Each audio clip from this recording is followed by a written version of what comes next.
నమస్కారం city news కి స్వాగతం. ముందుగా ముఖ్యాంశాలు.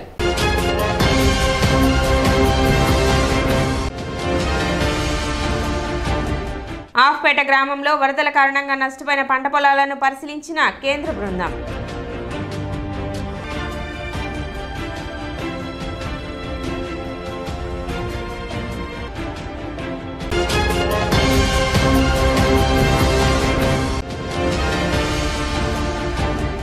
హెచ్ఐవి ఎయిడ్స్ ఎస్టీఏ లక్షణాలపై విద్యార్థులకు అవగాహన సదస్సు.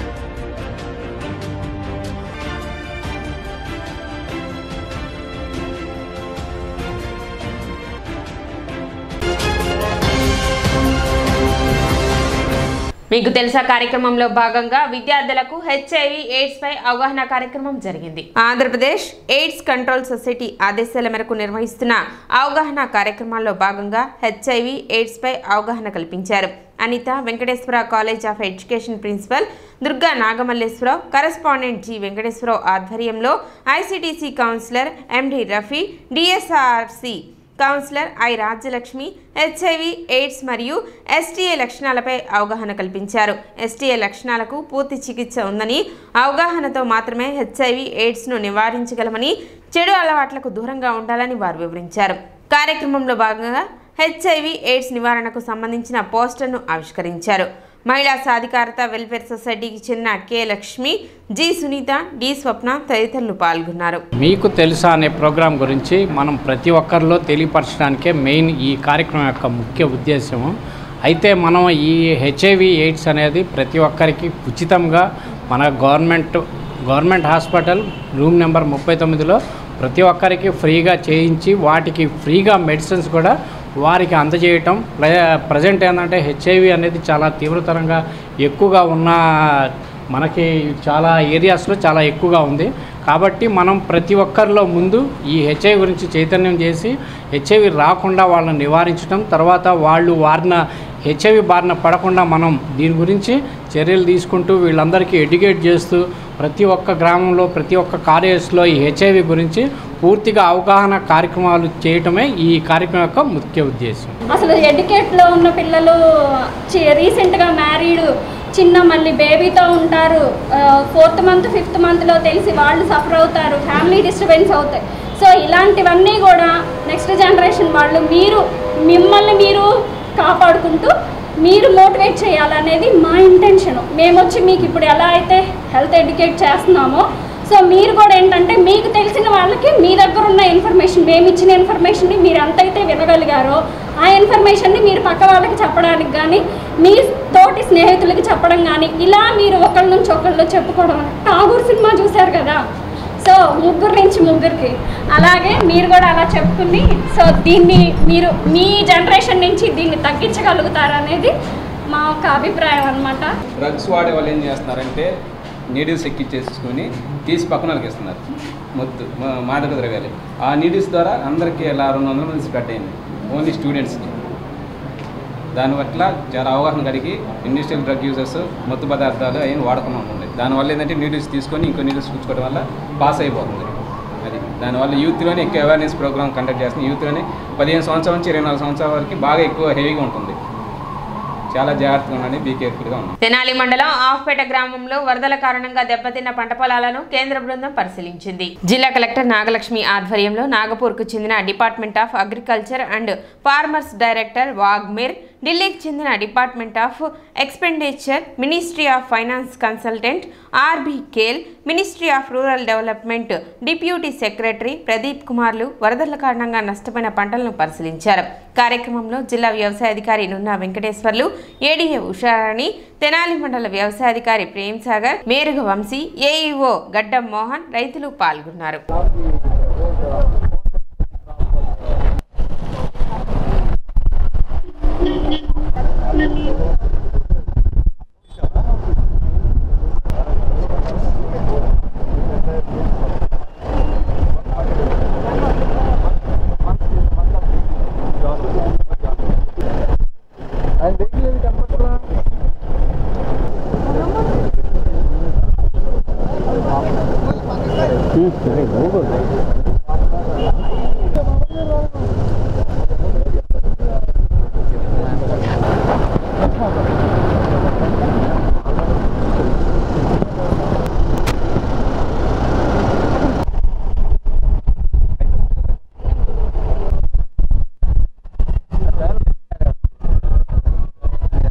ఉన్నటువంటి వరి 45 రోజుల నుంచి 60 రోజుల పరిధిలో ఉన్నటువంటి వరి ఎక్కడైతే నీళ్లు బయటికి వెళ్ళిపోయి కొంత బాగున్నాయి అని అనుకుంటామో దానికి 45-013 మల్టీకి 1 కేజీ, అలాగే కార్బనిజం 250 గ్రాముల నుంచి 300 గ్రాముల వరకు, అలాగే క్లోరిపైరిఫాస్ ఏదన్నా పురుగు తగులుతుంది అనే అనుమానం ఉన్నా, పురుగు తగిలింది అని గమనించిన 50 EC 300 ml వీటన్నిటిని కలిపి పిచికారీ చేసుకోవాలి. దీనికంటే ముందుగా కానీ దీని తర్వాత కానీ 1-2 రోజులు ముందుగా కానీ 1-2 రోజుల తర్వాత కానీ యూరియా 20 నుండి 30 కేజీలు, అలాగే మెగ్నీషియం సల్ఫేట్ 15 నుంచి 20 కేజీల చొప్పున 1 ఎకరానికి చల్లుకోవాలి, బ్రాడ్కాస్ట్ చేసుకోవాలి. మరి ఈ విధంగా మనం చేసుకున్నట్లయితే కొంతవరకు మిగిలి ఉన్న పంటను మనం కాపాడుకొని ఎంతో కొంత దిగుబడిని మనం తీసుకోవచ్చు. ఈరోజు మన ఈ హాపేట గ్రామంలో ఉన్నటువంటి మరి 1450 నుండి 1600 ఎకరాల దాకా ఉన్నటువంటి పంట నష్టాన్ని చూడటానికి, అలాగే మరి మనకి పెదకాకాని, మంగళగిరి, తాడేపల్లి మండలాల్లో పర్యటించడానికి, అందులో భాగంగానే మన హాపేట దెబ్బతిన్న పొలాలను కూడా పరిశీలించడానికి సెంట్రల్ టీం వచ్చారు. వారు వివిధ గ్రామాల్లో పర్యటించి మరి ఈ యొక్క పంట నష్ట తీవ్రతను సెంట్రల్ గవర్నమెంట్కి తెలియచేయాలని వచ్చారు. అలాగే వారు రైతులతో కూడా చర్చించారు. కనుక మరి రైతు సోదరులందరూ కూడా త్వరలో పంట నష్టం అనేది ప్రభుత్వం ద్వారా మన అకౌంట్లోకి జమ చేయబోతున్నారు. కాబట్టి మరి ఇక మిగిలినటువంటి ఈ కాలాన్ని రబీలో త్వరగా పంటను వేసుకోవడానికి సంసిద్ధం చేసుకోవాల్సిందిగా మనవి చేస్తున్నాను. మానవీయ విలువలపై, కుటుంబ బంధాలపై మాత్రమే లఘు చిత్రాలను నిర్మిస్తున్నారని స్వరలయ స్టూడియోస్ అధినేత సాయి లక్కరాజు అన్నారు.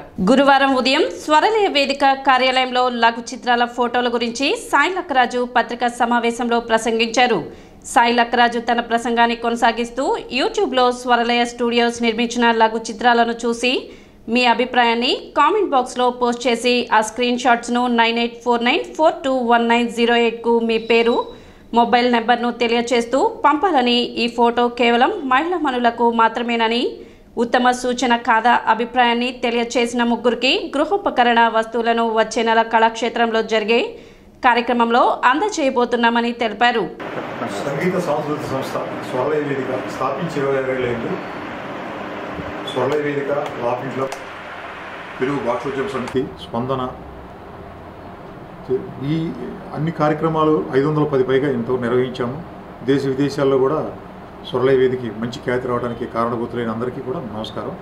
ఈ నేపథ్యంలో స్వరలయ ప్రొడక్షన్స్ అనే ఒక సంస్థను స్థాపించి సినిమాలు తీయాలనే ఆలోచనలో ఫిల్మ్ ఛాంబర్ చేరడం జరిగింది. ఈ లోపల కొన్ని లఘు చిత్రాలు చేద్దామని మిత్రుల ఆలోచనతో స్వరలయ స్టూడియోస్ అనే ఒక ఛానల్ని మేము 3 ఏళ్ల క్రితం ప్రారంభించాము. ఈ స్వరలయ స్టూడియోస్ ఛానల్ మీద ఆరోగ్యవంతమైన మానవతా విలువలకి, మానవీయ విలువలకి, కుటుంబ సంబంధాలకి పనికొచ్చే ఉపయోగపడే సినిమాలు తీయటం మొదలుపెట్టాము. గత సంవత్సరం జూలైలో నిర్ణయం అనే ఒక సినిమా తీసాము. అది 14 నెలల కాలంలో సుమారు 2000 మంది వీక్షించారు. అంతకుముందు సంవత్సరం కలియుగమా ఆకలియుగమా అనే ఒక సినిమా తీస్తే అది 50,000 పైచీలకు చూడటం జరిగింది. వారం రోజుల క్రితం అనురాగ బంధం అని తండ్రి కొడుకుల బంధాల మీద ఒక లఘు చిత్రాన్ని తీసాము. అది కేవలం 4 రోజుల్లోనే 2000 పైబడి చూడటం జరిగింది. ఇంకా చూస్తున్నారు. ఈ నేపథ్యంలో ఎక్కువ మందికి ఇవాళ మనం మర్చిపోతున్న ప్రేమలకి, ఆ బంధాలకి విలువలిచ్చే సినిమాలు తీస్తున్న మేము వారిని కూడా ఇందులో వీక్షకులుగా మార్చాలనే సదుద్దేశంతో ఒక చిన్న పోటీ పెట్టడం జరిగింది. మహిళామణులకి ఈ మన కుటుంబం ఒక ఇల్లాలు చదువు, ఇంటికి వెలుగు. ఇల్లాలు కనుక సపోర్టివ్గా ఉంటే ఇంటికి సంబంధించిన అన్ని బంధాలు నిలబడతాయనే ఉద్దేశంతో, ఆడవాళ్ళు మాత్రం చూడాలనే సదుద్దేశంతో ఈ కార్యక్రమం ఏర్పాటు చేయడం జరిగింది. మరొకసారి ఈ పోటీని చిన్న ఒక నిమిషంలో చెప్తాను. స్వరలయ స్టూడియోస్ అని ఒక యూట్యూబ్లో సెర్చ్ చేసి సబ్స్క్రైబ్ చేసుకొని మా 5 లఘు చిత్రాల్లో ఏ చిత్రాన్నైనా మనం చూసి దాన్ని కామెంట్ బాక్స్లో కామెంట్ చేసి ఆ స్క్రీన్ షాట్ని మా మొబైల్ నెంబర్కి 9849421908, మరొకసారి నెంబర్ చెబుతున్నాను, 9844219008 దానికి మీరు స్క్రీన్ షాట్ పంపించి మీ పేరు, మీ ఫోన్ నెంబరు మాకు పంపించిన యెడల ఉత్తమమైన కామెంట్ 3 కామెంట్లకి మేము గృహోపకరణ వస్తువులు విలువైనవి ఇవ్వడం జరిగింది. కార్యక్రమంలో విశ్రాంత CEO డి సుబ్రహ్మణ్యేశ్వరరావు, నటులు మల్లేశ్వరరావు పాల్గొన్నారు. ఈ స్వర్లయ స్టూడియోస్ ద్వారా నిర్మించిన లఘు చిత్రాలు మహిళలకే ఎందుకు ఎంకరేజ్ చేయాల్సి వస్తుందంటే, ఒక కుటుంబం సమిష్టిగా ఉండాలన్నా, అభివృద్ధి చెందాలన్నా, అధోగతి పాలవ్వాలన్నా, వారి గుర్తింపు రావాలన్నా కానీ మహిళ ప్రధాన పాత్ర. మహిళే కంప్లీట్గా అని చెప్పట్లేదు, మహిళ ప్రధాన పాత్ర. అట్లాంటి మహిళని ఇందులో ఇన్వాల్వ్ చేస్తే కొంతమంది మహిళలు ఎట్లా ఉంటారంటే అటా ఇటా ఇటా ఇటా అనుకుంటారు. అట్లాంటప్పుడు ఇట్లాంటి మంచి లఘు చిత్రాలు చూస్తే వారు ఒక నిర్ణయం రావడానికి అవకాశం ఉంటుంది. ఆ నిర్ణయం తీసుకున్నప్పుడు సరైన నిర్ణయం తీసుకోగలరని చెప్పి మా లఘు చిత్రాలు నిరూపిస్తాయి. అది వాళ్ళు ఇచ్చే కామెంట్లు తెలుస్తుంది అనమాట. అంటే ఆ కామెంట్ వాళ్ళు ఎందుకు పెట్టమన్నా అంటే మీరు ఈ నిర్ణయం ఎటు తీసుకున్నారు, ప్లస్ తీసుకున్నారా మైనస్ తీసుకున్నారా, ఇట్లాంటివన్నీ కూడా ఈ లఘు చిత్రాల్లో చూడటం వలన వారు మరింత అభివృద్ధి చెంది వారి కుటుంబాన్ని కూడా మరింత సమిష్టిగా ఉంచగలని కోరుకుంటూ మహిళలు విధిగా ఈ స్వర్లయ స్టూడియోస్ని దాంట్లో సబ్స్క్రైబ్ చేసి మీకు వీలున్న సమయంలో, ఎందుకంటే లఘు చిత్రాలు చిన్నగా వీలున్న సమయంలో చూడండి. ప్రతి ఒక్కటి ఇది ఉపయోగించేది, ప్రతి మహిళలకి, ప్రతి కుటుంబానికి, మహిళకని కాదు ప్రతి కుటుంబానికి ఉపయోగించేదే. మీరు ఆ లఘు చిత్రాన్ని చూసి మీరు మమ్మల్ని మరింత ప్రోత్సాహంగా ఈ ఛానల్స్ తరఫున మీ అందరినీ కోరుకుంటున్నాం. మైనర్లు వాహనాలు నడుపుతూ పట్టుబడినట్లయితే జరిమానాతో పాటు చట్టపరమైన చర్యలు తీసుకుంటామని మోటార్ వెహికల్ ఇన్స్పెక్టర్ రాఘవరావు హెచ్చరించారు. ముఖ్యంగా తల్లిదండ్రులు 18 సంవత్సరాలు నిండని పిల్లలకు ఎటువంటి వాహనాలు ఇవ్వరాదని సూచించారు. ఆ విధంగా ఇచ్చినట్లయితే తమ తనిఖీలో పట్టుబడితే తల్లిదండ్రులు కూడా శిక్షార్హులు అవుతారని ఆయన హెచ్చరించారు. భారీ జరిమానాలతో పాటు జైలు శిక్ష పడే అవకాశం ఉందని రాఘవరావు తెలిపారు. 18 ఏళ్ల లోపు వయసున్న మీ పిల్లలు ఎవరికి కూడా 2 వీలర్స్ ఇవ్వబాకండి. ఒకవేళ ఇస్తే దాని కింద ఫైన్ వేయటం జరుగుతుంది, అలాగే ప్రాసిక్యూషన్ కూడా చేయటం జరుగుతుంది. ఫైన్ అంటే సుమారు 14,500 ఫైన్ విధించడం జరుగుతుంది. ఎందుకంటే మనకి డ్రైవింగ్ లైసెన్స్ లేనందుకు 5,000, మైనర్ డ్రైవ్ చేస్తున్నది, మైనర్ అంటే 18 ఏళ్ల లోపు వయసున్న వ్యక్తి డ్రైవ్ చేస్తే మైనర్ డ్రైవ్ చేసినందుకు 5,000 ఫైన్.